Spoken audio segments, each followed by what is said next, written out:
নমস্কার বন্ধুরা, তনুশ্রীজ কিচেনে আপনাদের সবাইকে স্বাগত। আজ আবারও চলে এলাম আরও একটি নতুন রেসিপি নিয়ে। আজ আমি রান্না করব মুসুর ডালের বড়া দিয়ে পুঁই শাক। পুঁই শাক তো আপনারা অনেকভাবে রান্না করে খেয়েছেন, এভাবে একবার রান্না করে খেয়ে দেখুন, খেতে খুবই ভালো লাগে। তাহলে বন্ধুরা ভিডিওটি স্কিপ না করে পুরো ভিডিওটি দেখতে থাকুন। আর যদি রেসিপিটি ভালো লাগে তাহলে একটি লাইক দিয়ে চ্যানেলটি সাবস্ক্রাইব করার অনুরোধ রইল। তাহলে চলুন বন্ধুরা, আর দেরি না করে ভিডিওটি শুরু করা যাক। প্রথমে এখানে আমি কয়েকটি পুঁই শাক নিয়েছি। এবার ডাঁটাগুলোকে কাটবো। ডাঁটাগুলোকে প্রথমে মধ্যে ছোট ছোট টুকরো করে কেটে নিচ্ছি। তারপর পাতাগুলোকে ছাড়িয়ে নেব। ডাঁটা থেকে পাতা ছাড়ানোর পর এবার ডাঁটা থেকে লাল লাল খোসাগুলোকে ছাড়িয়ে নেব।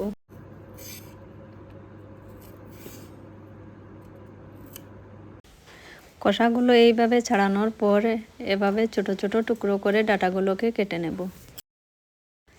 একইভাবে আমি সবগুলো ডাঁটা কাটবো।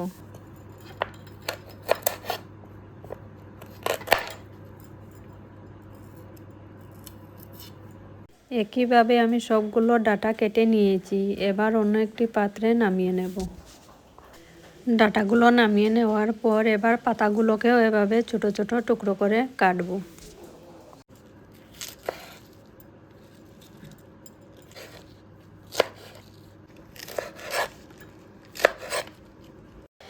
এখানে সবগুলো পাতা ছোট ছোট টুকরো করে কেটে নিয়েছি। এবার এগুলোকে অন্য একটি পাত্রে তুলে নেব।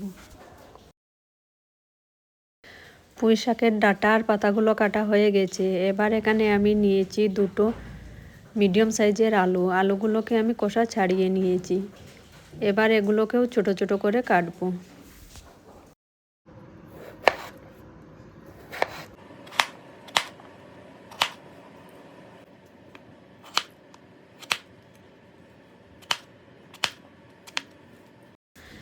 আলুগুলো ছোট ছোট টুকরো করে কেটে নিয়েছি। এবার এগুলোকেও অন্য একটি পাত্রে তুলে নেব। কাটা আলুগুলো তুলে নেওয়ার পর এবার এখানে আমি নিয়েছি একটি টমেটোটাকেও এবার ছোট ছোট করে কাটবো।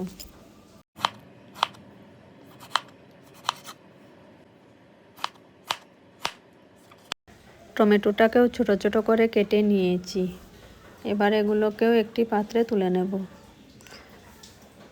এবার এখানে নিয়েছি 1 ইঞ্চি মতো আদার টুকরোটাকেও ছোট ছোট করে কেটে নিচ্ছি। সব সবজিগুলো কাটা হয়ে গেছে। এবার এখানে আমি একটি মিক্সিং জারের বাটি নিয়েছি।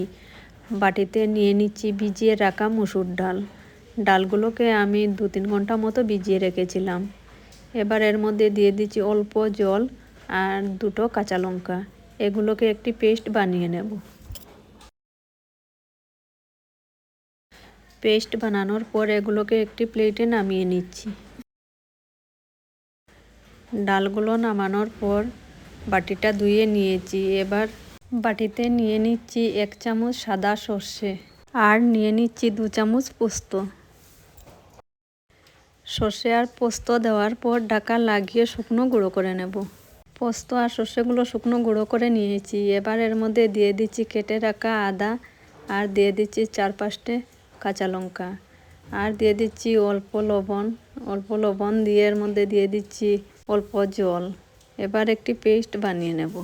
পেস্ট বানানোর পর এবার বেটে রাখা ডালের মধ্যে দিয়ে দিচ্ছি অল্প লবণ আর দিয়ে দিচ্ছি অল্প হলুদ গুঁড়ো। কাঁচা লঙ্কা তো দেওয়াই আছে, তাই আর লঙ্কা দিচ্ছি না। এবার এগুলোকে ভালোভাবে মেখে নেব। ভালোভাবে মেখে নেওয়ার পর এবার একটি কড়াই বসিয়ে এর মধ্যে দিয়ে দিচ্ছি সাদা তেলটাকে গরম করে মেখে রাখা ডালের বড়া বানিয়ে নেব।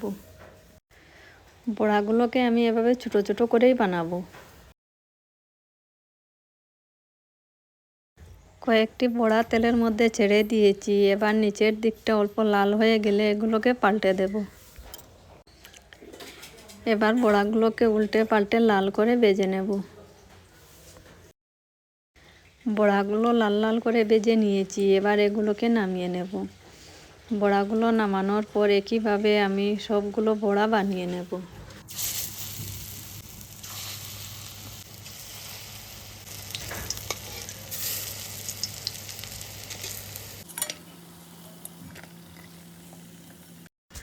সবগুলো বড়া বানানো হয়ে গেছে, বড়াগুলোকে নামিয়ে নিয়েছি। বড়াগুলো ভাজার পর কড়াইতে অনেকটা তেল বেঁচে গেছে। এবার এর মধ্যে দিয়ে দিচ্ছি অল্প পাঁচফোড়ন আর দিয়ে দিচ্ছি একটি শুকনো লঙ্কা। এবার এগুলোকে অল্প নেড়ে চেড়ে ভেজে নেব। ফোড়নগুলো ভেজে নেওয়ার পর এবার এর মধ্যে দিয়ে দিচ্ছি কেটে রাখা আলু। আলুগুলো দিয়ে 1-2 মিনিট মতো এভাবে নাড়াচাড়া করে নেব। আলুগুলো 2 মিনিট মতো নাড়াচাড়া করে নেওয়ার পর এবার এর মধ্যে দিয়ে দিচ্ছি কেটে রাখা ডাঁটাগুলোকে দেওয়ার পর এর মধ্যে দিয়ে দিচ্ছি স্বাদ মতো লবণ দেওয়ার পর সবজির সাথে ভালোভাবে মিশিয়ে নেব। লবণ দেওয়ার পর ভালোভাবে মিশিয়ে নিয়েছি। এবার এর মধ্যে দিয়ে দিচ্ছি কেটে রাখা টমেটো দেওয়ার পর আবারও ভালোভাবে মিশিয়ে নেব। সব কিছু একসাথে ভালোভাবে মিশিয়ে নিয়েছি। এবার এর মধ্যে দিয়ে দিচ্ছি 1/2 চামচ হলুদ গুঁড়ো আর দিয়ে দিচ্ছি প্রায় 1 চামচ মতো লঙ্কার গুঁড়ো দেওয়ার পর এবার দিয়ে দিচ্ছি বানিয়ে রাখা পেস্ট। এখানে সর্ষে, পোস্ত, আদা, কাঁচা লঙ্কা সব কিছু দিয়ে যে পেস্টটা বানিয়েছিলাম সেটাই দিয়েছি। এবার মশলার বাটি ধুয়ে দিয়ে দিচ্ছি অল্প জল দেওয়ার পর একসাথে ভালোভাবে মিশিয়ে নেব। সব মশলা দেওয়ার পর 5 মিনিট মতো ভালোভাবে কষিয়ে নিয়েছি। এবার এর মধ্যে দিয়ে দিচ্ছি কেটে রাখা পুঁইশাকের পাতাগুলো আমি আগে দেইনি, তাহলে মশলার কাঁচা গন্ধ থেকে যেত। পাতাগুলো দেওয়ার পর সবজির সাথে ভালোভাবে মিশিয়ে নেব। পাতাগুলো দেওয়ার পর 2-3 মিনিট মতো নাড়াচাড়া করে নিয়েছি। পাতাগুলো একদম নরম হয়ে গেছে। এবার গ্যাসের আঁচ কমিয়ে একটি ঢাকা লাগিয়ে 10 মিনিট মতো রেখে দেব। 10 মিনিট পর আবারও চলে এলাম। আমি মধ্যে আরও 1-2 বার নাড়াচাড়া করে দিয়েছিলাম। এবার এর মধ্যে দিয়ে দিচ্ছি বানিয়ে রাখা বড়াগুলো দেওয়ার পর আবারও নাড়াচাড়া করে একসাথে খুব ভালোভাবে মিশিয়ে নেব। বড়াগুলো দেওয়ার পর নাড়াচাড়া করে ভালোভাবে মিশিয়ে নিয়েছি। আবারও একটি ঢাকা লাগিয়ে গ্যাসের আঁচ কমিয়ে 5 মিনিট মতো রেখে দেব। 5 মিনিট পর ঢাকাটা সরিয়ে এবার এর মধ্যে দিয়ে দিচ্ছি অল্প চিনি দেওয়ার পর সবজির সাথে খুব ভালোভাবে মিশিয়ে নেব। আমার পুঁইশাকের রেসিপি পুরো তৈরি হয়ে গেছে। দেখতেই পাচ্ছেন বন্ধুরা কতটা সুন্দর হয়েছে। এবার অন্য একটি পাত্রে নামিয়ে নেব।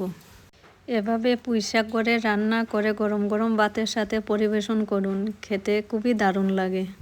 তাহলে বন্ধুরা, আমার আজকের এই রেসিপিটি আপনাদের কেমন লেগেছে তা অবশ্যই কমেন্ট করে জানাবেন আর ভিডিওটি শেয়ার করে দেবেন। তাহলে বন্ধুরা, আজকের মতো ভিডিওটি এখানেই শেষ করছি। আবারও দেখা হচ্ছে আরও একটি নতুন ভিডিওতে নতুন রেসিপির সাথে।